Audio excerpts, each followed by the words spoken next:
శ్రమల కొలిమి ఛానల్ నుంచి అందరికీ వందనాలమ్మా. ఈరోజు మన ప్రార్థనాంశం వచ్చేసి అంతము. అంతము అంటే ముగింపులోకి వచ్చామనే కదా.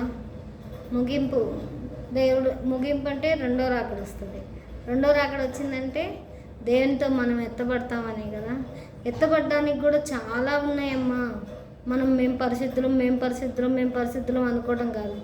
మనం ఎవరికి సహాయం చేస్తున్నాం, దేవునిలో ఎవరిని ఆదరిస్తున్నాం, ఎవరిని మాటలు అనకుండా తోలనాడకుండా ఉన్నాము అన్నిటినీ దేవుడు గమనిస్తాడు.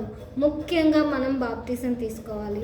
ఈరోజు నేను ఈ మాటలు నేను మాట్లాడుతున్నాను అనేది కాదు, ఎందుకంటే నాకు అంతం గురించి చెప్పడానికి అసలు ఎలాంటి మాటలు కూడా లేవు నా దగ్గర చెప్పడానికి. విన్నాను, మర్చిపోయాను కూడా.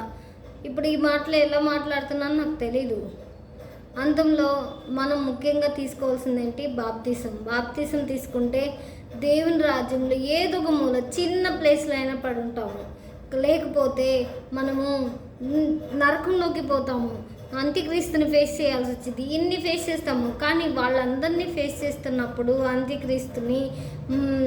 అంత్యక్రీస్తుని ఫేస్ చేయడంలో తప్పలేదు. కానీ అబద్ధ క్రీస్తుని ఫేస్ చేయడం అంటే మన వల్ల అవుతుందా? మనం అసలు తట్టుకోగలుగుతామా? అబద్ధ క్రీస్తు మనతోటి అబద్ధాలు ఆడిస్తాడు. 666 గుర్తు కూడా వేస్తారంట. అసలు అవి ఎలా ఉంటాయో కూడా తెలియట్లేదు. ఒకవేళ మనము బాధలకు భరించలేక తప్పిపోతే మళ్ళీ దేవుళ్ళు తప్పిపోతాం కదా మనం. అప్పుడు మనం దేవుని రాజ్యానికి వారసులం అవ్వగలుగుతామా? అవ్వలేము. అందుకే దాని గురించి మనం దేవుడి సహాయత కోరుకుందాం.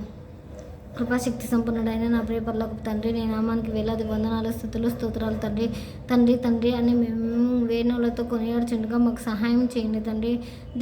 మేము అంత్య దినాల్లో ఉన్నామని మాకు చాలా వివరంగా వివరించారు తండ్రి మీరు. అంత్య దినాల్లో మేము ఎదుర్కోబోయే అబద్ధ క్రీస్తుని ఎదుర్కొంటూ అతను పెట్టే శ్రమల్ని మేము ఎదుర్కొని మీలో మేము గట్టిగా నిలబడేలాగా మాకు సహాయం చేయమని యేసయ్య కృపానామమున ప్రార్థించి అడిగి వేడుకొంచున్నాం తండ్రి. ఆమెన్. వందనాలమ్మా.